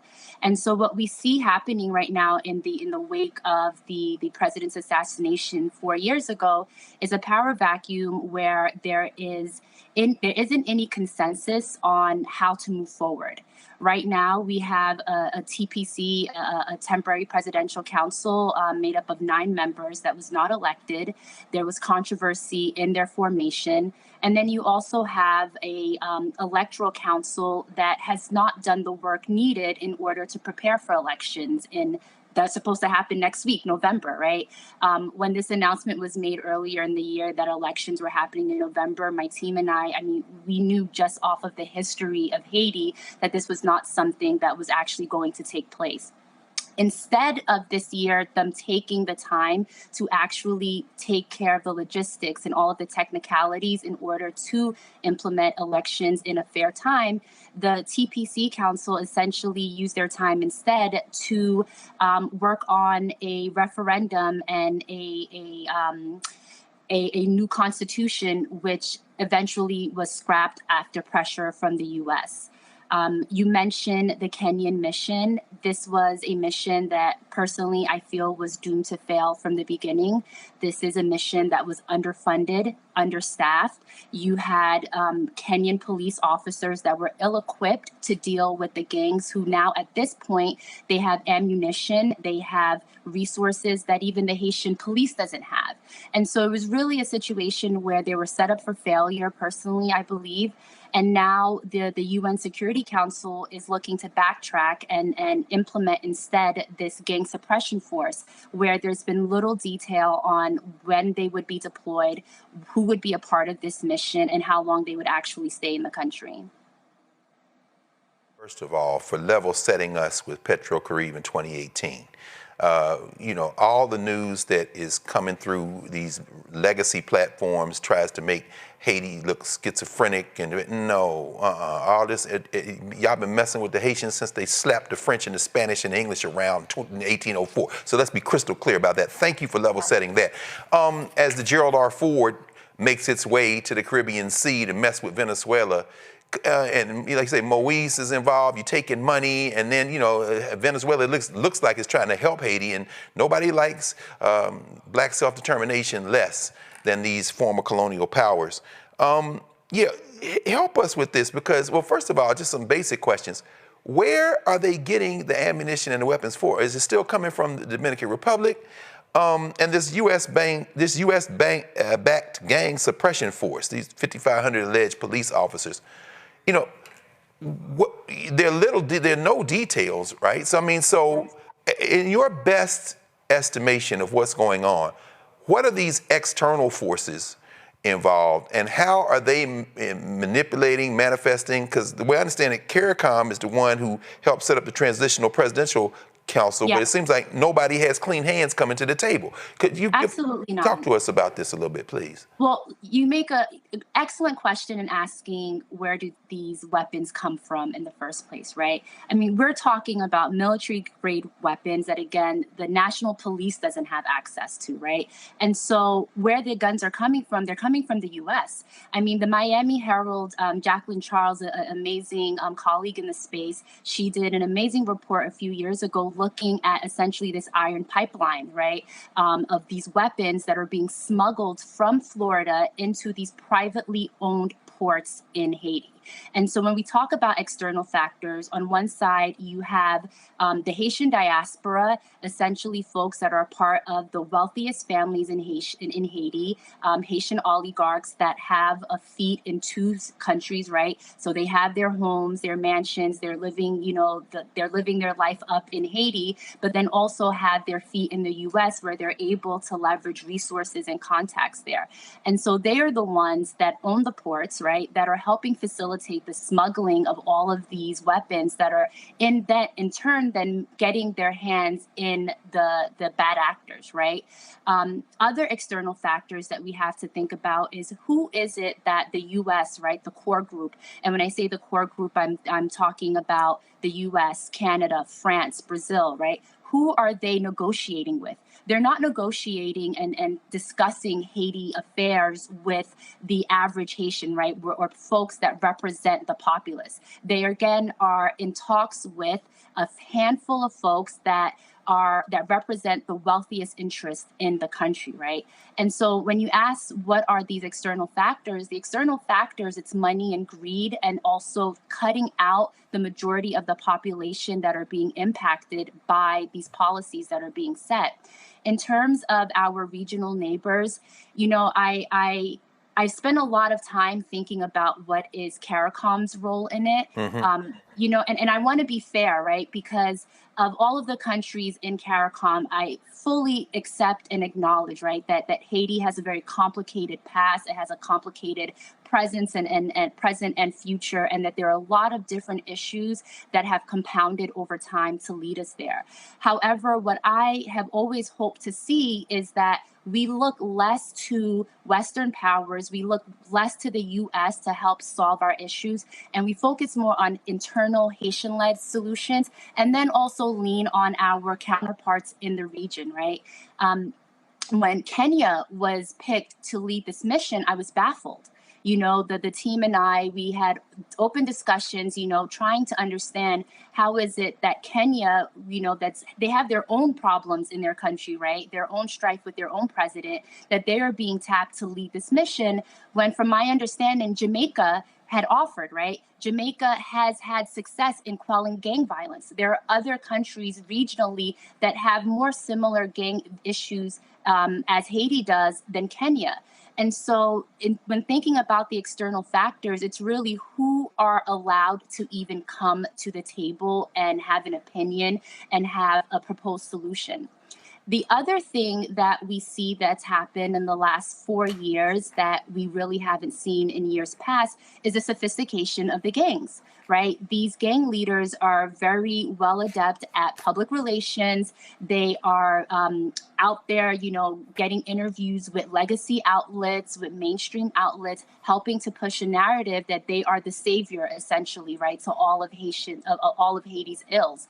And then in terms of current times, they are the ones that are also asking now for a seat at the table, right? And so they are likening themselves, you mentioned Viva Sum, as a political group now, right? Despite being sanctioned by the US as terrorists. And so there are a lot of historical and current issues that are compounding that is really making the situation unattainable and really not sure what the path forward is. Thank you, sis. I'm going to bring the panel in. Mateo, questions for Vanya Andre, Editor-in-Chief of the Haitian Times. I do have a question. So right now, the situation in Haiti is clearly out of control, which makes holding elections difficult, if not impossible. So my question to you is, where is the balance between the need to hold elections before the UN Security Council mandate ends, and then providing legitimacy to the elections? Because if they're held in unattainable, as you call them, situation, they do undermine the ICCPR design of how elections should be held. Yeah. So on one side, there are political actors in the country who do believe that we should not rush to an election, right? That we need to take our time and make sure that this is something that is thought out in terms of logistics, in terms of safety. And now we have the compounding impacts of Hurricane Melissa. You have thousands of people displaced, more than a dozen people that have been killed. And so thinking about all of these different factors, right? So there are folks like, we need to take our time. On the other side, right, the fear is that we are going to see history repeat itself, where we will not have another election for another 5-10 years because we have a temporary transition power that is perhaps, subconsciously or willfully not willing to give up power. And so the happy medium that should exist is that there is an order within Haitian law that would allow a judge from the Court of Cassations to be the one to essentially hold this temporary power and then use that time to help coordinate elections. Now, what we've seen with Haiti, what is supposed to happen in theory and what happens in practice are completely on opposite ends of the spectrum. And so what I suspect will happen is that elections will not be held. February 7th will come. We will still have the TPC in power and protests will happen. And we've seen this happen year after year. My goodness. Let's go to Dr. Kirk. Dr. Kirk, questions for Vanyandre? Absolutely. I just want to, before even I make a brief comment, is that I'm really happy to hear about the people of Haiti really having to be, sadly, forced to really be self-sufficient in this moment when they need so much. So, but the fact that they are resilient and that they are strong and they're pushing through is really reassuring. I noticed I've been following very closely the city of Springfield, Ohio, and how this city is being devastated by the Trump policies to remove Haitians who are there legally under asylum that are significantly benefiting this economy, this community, and how that community is hurting as a result of it. And so it just indicates and shows the strength of Haitians and their impact across the diaspora to benefit and build communities and economies. My question to you is this: we realize that the American government doesn't give a damn and won't lift a finger to help Black and brown people across this world, specifically in helping our brothers and sisters in Haiti. But what can we, the Black people in America, do to be of greater support to our brothers and sisters in Haiti? I would say, looking at your Haitian brothers and sisters, your neighbors as one of you, right? I think in general, we as a human species, right, we are very tribal, and it is human instinct, right, to other people. And instead of othering, I think we should be looking at what unites us and look at our common struggles and find a way to see the humanity in other people. The situation that you've just outlined for me, it's bittersweet for me to hear, because on one side, it's beautiful to see that when Haitians are given the opportunity to live in a safe environment, when Haitians are given the opportunity for resources and jobs, they flourish, right? And so for me, that's beautiful. And we've seen that evidence of Haitian communities all throughout the country and for decades, right? Haitians are not a new immigrant population in the US. We've been here from revolutionary times, right? But at the same time, it brings me a lot of sadness that the conditions in Haiti are so deplorable that folks have to leave, right? I mean, earlier you mentioned, folks that have been displaced, 1.4 million people in the last two years, essentially, right? 2 to 3 years have been displaced, have been forced to leave Port-au-Prince. And imagine, just to give a comparison, right? Imagine the United States, right? And 90%, or let me be a bit more conservative. Let's say 70% of the population of the United States lived in New York, right? And then the other 30% was dispersed throughout the Midwest and the South. That is the situation in Haiti, right? We have about 70 to 80% of the population that was all concentrated in Port-au-Prince that have been forced to flee. And so part of this narrative is like, oh, it's not Haiti, it's Port-au-Prince. But what's happening in Port-au-Prince has a direct impact on the migration that's being forced, right? This is creating a humanitarian crisis. And then what's happening is that Haitians are confronted with xenophobia and racism everywhere they go. And so again, to go back to your question, what can folks do? It's see the humanity in other people, right? Help somebody that you may not be familiar with their background. They speak another language, and versus seeing them as other, welcome them into your communities. Thank you. Brother Michael, Imhotep, questions for Vanya Andre. Yes, Vanya, with you just talked about Viva Sam Gang Alliance declaring themselves a political party. And Reuters reported October 22nd, 2025, that Viva Sam is calling for dialogue with the establishment. So I was wondering, what are some of their demands as a political party, Viva Sam, and do we know who's funding them? The question of who's funding them, that's a complicated question within itself. Based on the sanctions that the U.S. has levied on certain actors, I mean, we have the likes of possibly Reginald Boulos, which is somebody who is a part of one of the most prominent families in Haiti, was recently detained by ICE for suspicion of helping to fund the gangs. You have former presidents such as Michel Martelly. You have other former folks in his cabinet, all of them who have been sanctioned because of suspicion of funding these gangs.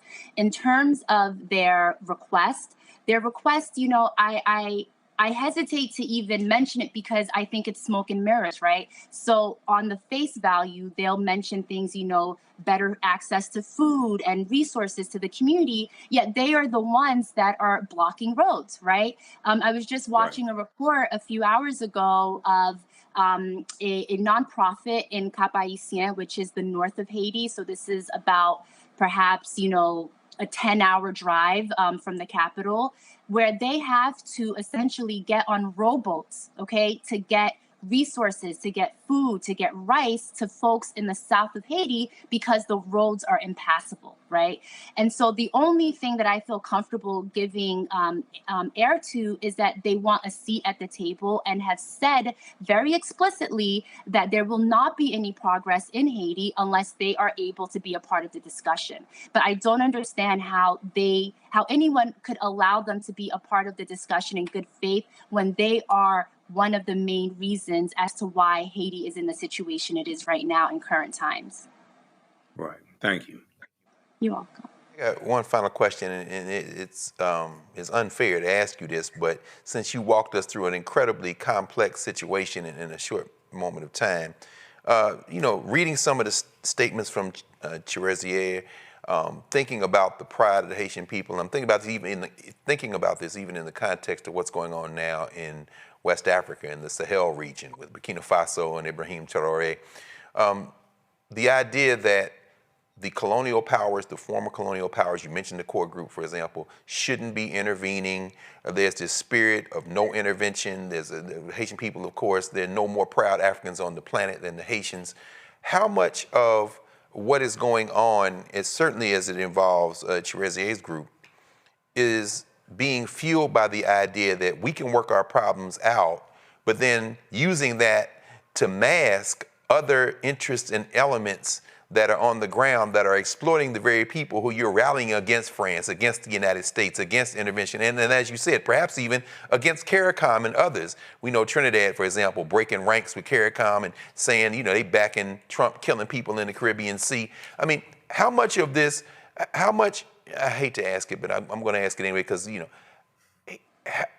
how difficult is it to balance a very real, a very necessary, and quite frankly, when it comes to Haiti, a very essential for Black people, certainly in the diaspora, pride and not wanting anybody to come in? How hard is it to balance that against people who say they're tapping into that pride, but are in fact predators to the people? Yeah, I appreciate this question so much because one of my biggest frustrations in covering the community and everything that's happening in Haiti is that Haitians tend to romanticize Haiti. They especially tend to romanticize the past and our role in our own dysfunction, right? There's always a lot of finger pointing and you know, there's that obvious saying, you point one finger, you have three looking back at you, right? And so I personally, I hate when there is this single narrative, right? That everything that is wrong with Haiti is simply because of Western intervention. That absolutely is a huge part of it.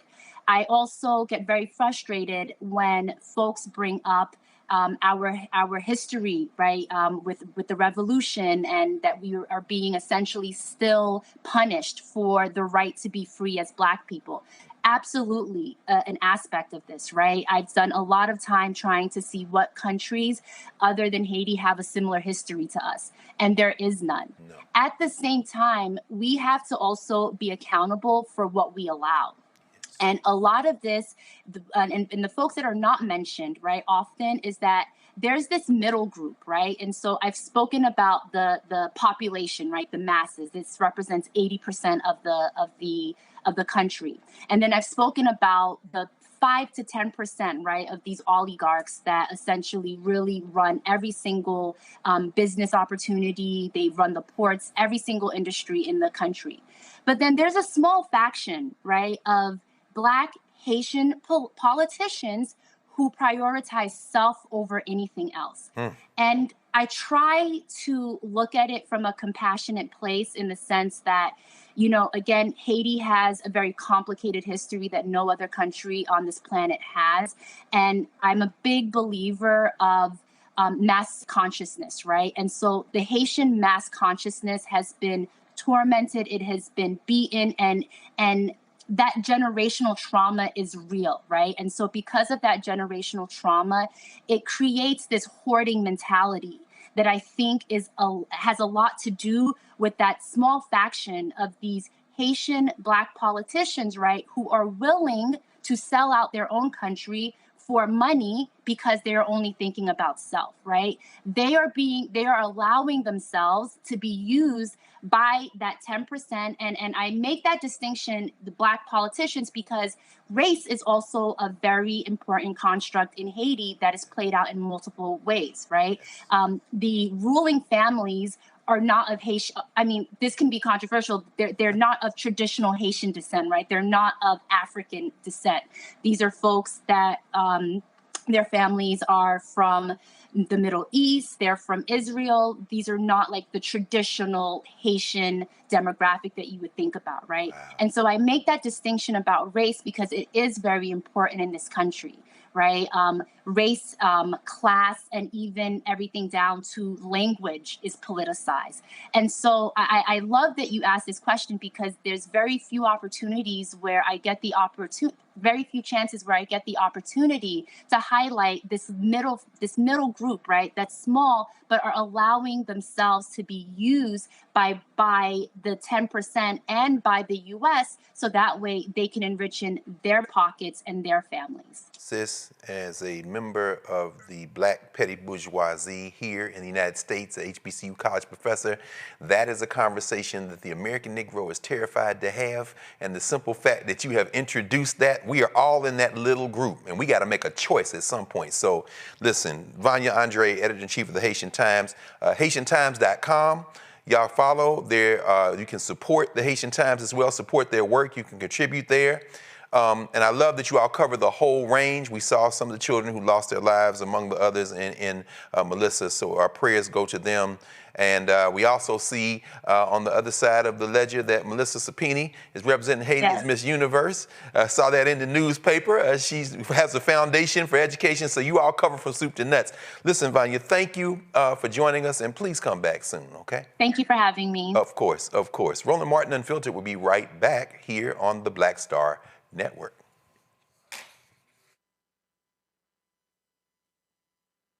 If in this country right now, you have people get up in the morning and the only thing they can think about is how many people they can hurt, and they got the power, that's the time for mourning. For better or worse, what makes America special, it's that legal system that's supposed to protect minorities from the tyranny of the majority. We are at a point of a moral emergency. We must raise a voice of outrage. We must raise a voice of compassion. And we must raise a voice of unity. We are not in a crisis of party versus party. We are in a crisis of civilization, a human rights crisis, and a crisis of democracy itself. And guess what? You've been chosen to make sure that those that would destroy, those that would hate, don't have the final say and they don't ultimately win. Hello, we're the Critter Fixers. I'm Dr. Bernard Hodges. And I'm Dr. Terrence Ferguson. And you're tuned in to Roland Martin Unfiltered.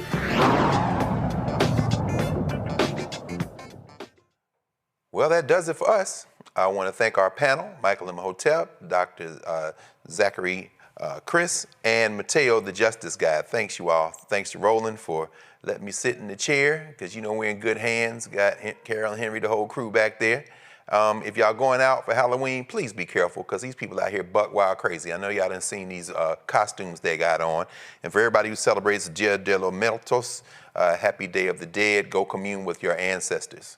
And as we do every Friday, we will conclude with the show with the names of those who have donated to us over the years. And those names should be growing longer and longer. Remember, you have to support the Black Star Network.